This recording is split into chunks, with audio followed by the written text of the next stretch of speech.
Hello, everyone, and welcome back to the Daily English Podcast. I'm Jay. And I am Sarah. And oh my goodness, we are so happy you are here with us today. Before we say anything else, we want to stop for just a moment and say something from the bottom of our hearts. Thank you. Thank you so much for clicking on this video today. Seriously, out of everything you could be doing right now, you chose to spend your time with us. And that means everything to us. Truly. Whether you are watching from India, from Pakistan, from Bangladesh, from Nigeria, from Saudi Arabia, from the United Kingdom, from the United States, from anywhere in this beautiful world, welcome.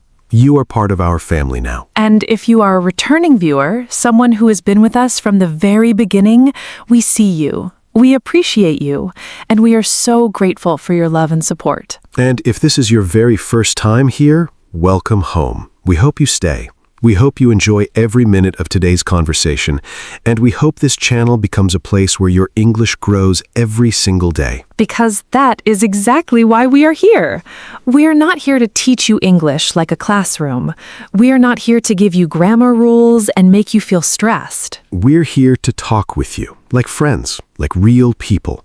And through these real conversations, your English is going to grow naturally. And today's topic, Jay, today's topic is so special because I think almost every single person watching this right now has felt this exact feeling at some point in their English learning journey. You are so right, Sarah. And I want to ask everyone watching right now to think about this for just 1 second.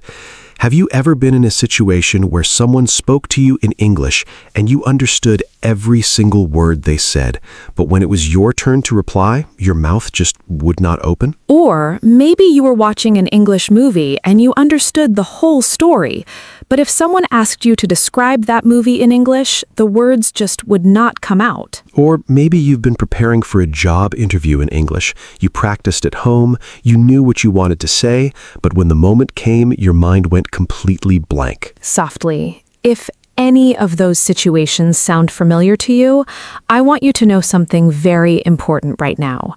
You are not alone. You are not the only one. And there is absolutely nothing wrong with you. Nothing wrong with you at all.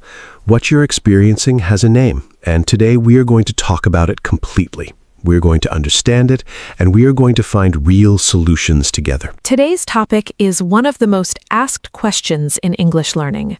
Why do you understand English but cannot speak it? And by the end of this conversation, you are going to feel so much better about where you are in your English journey. So stay with us, get comfortable, and let us begin. Tough tale, Jay. Let us start right at the beginning. Why does this happen? Why can someone understand English so well, but still not be able to speak it? Okay, so Sarah, I want to start by explaining something really important, and this is something that changed everything for me when I understood it. Listening to English and speaking English are actually two completely different skills. Two different skills. Say more about that. So when you listen to English, your brain is receiving information. It's taking in words, understanding meaning, following the story. It's a passive skill. Passive means you're not doing the action. The action is happening to you. You're just receiving it. Passive. Passive. Passive means you're not actively doing something, you're receiving it. Like when you watch a movie, you're not making the movie, you're just watching it. That's passive. But speaking is an active skill. Active means you're the one doing the action. You have to find the words yourself, you have to put them in the right order, you have to say them out loud at the right speed, and you have to do all of that at the same time in real time while someone is waiting for your answer. Oh, that actually sounds quite difficult when you describe it like that. It is difficult. And that's the point. Listening and speaking use different parts of your brain in different ways. So just because you're good at listening doesn't automatically mean you'll be good at speaking. And this is so important to understand. So many people feel bad about themselves because they think, I've been studying English for years. Why can I still not speak? But the truth is, studying English and practicing speaking English are two very different things. Completely different. You can study English for 10 years and still struggle to speak if you've never actually practiced speaking. Because speaking is a muscle, and like any muscle, it only gets stronger when you use it. A muscle! I love that!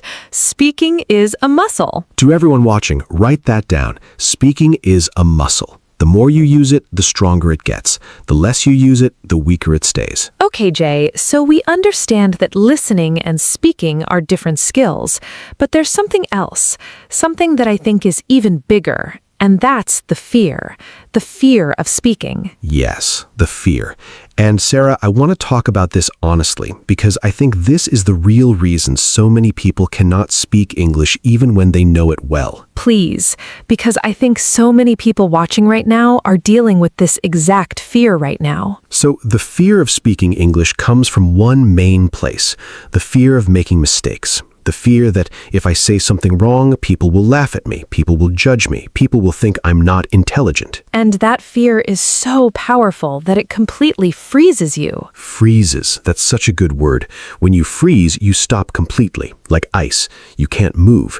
You know the words are inside you somewhere, but you just can't get them out because the fear is blocking everything. To you, viewers, have you felt this?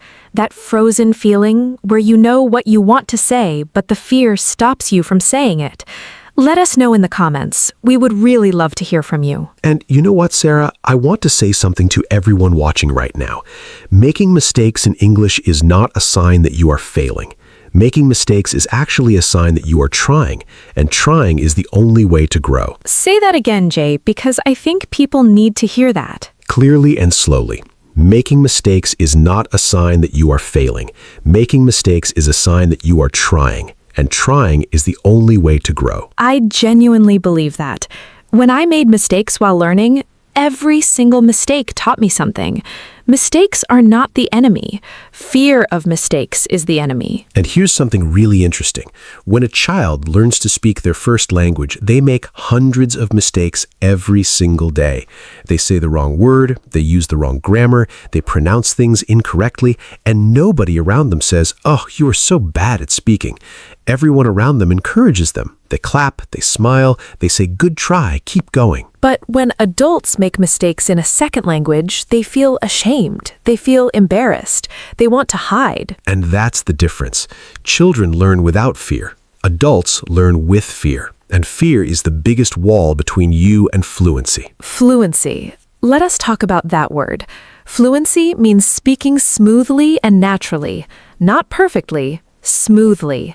There's a big difference between fluency and perfection. That's so important, Sarah. So many people think the goal of learning English is to speak perfectly, with no mistakes, with perfect grammar every time. But that's not fluency. Even native English speakers make grammar mistakes sometimes. All the time, actually. All the time. The goal is not perfection. The goal is communication. Can you make yourself understood? Can the other person understand what you mean? That is fluency. Communication. That's the goal. Not perfection. Communication. Remember that word. Every time you feel nervous about your English, ask yourself, am I communicating? Am I making myself understood?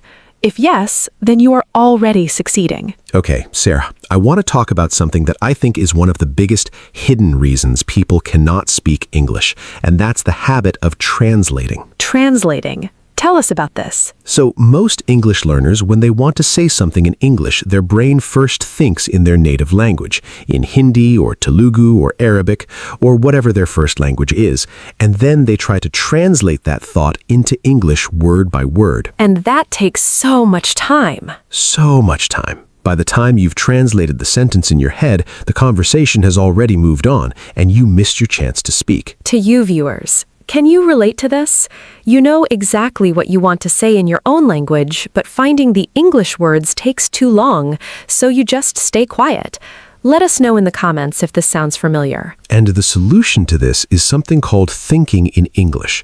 Instead of thinking in your native language and translating, you practice forming your thoughts directly in English. And I know that sounds difficult, but Jay, how does someone actually start doing that? So the best way to start thinking in English is to start small, very small. When you wake up in the morning, instead of thinking, "Today I need to drink tea," think in English. "Today I need to drink tea." just that small thought, in English. And then, when you're getting dressed, think in English. I'm wearing a blue shirt today. Simple sentences, short thoughts, but all in English. And slowly, over time, your brain starts to get comfortable forming thoughts in English. And when your brain is comfortable thinking in English, speaking in English becomes so much easier. And there's a beautiful phrase for this, thinking out loud. It means saying your thoughts as you think them. Thinking out loud. So when you're alone at home, practice thinking out loud in English. Just talk to yourself. Laughing warmly. I know it sounds a little strange, but it's one of the most powerful speaking practice methods there is. Agreed. I used to talk to myself in English all the time when I was learning, in front of the mirror, while cooking, while walking, and it helped so much. To everyone watching, try it tonight. Just 5 minutes. Talk to yourself in English about anything. Your day, what you ate, what you're thinking. Just 5 minutes of talking to yourself in English every day will change your speaking ability over time.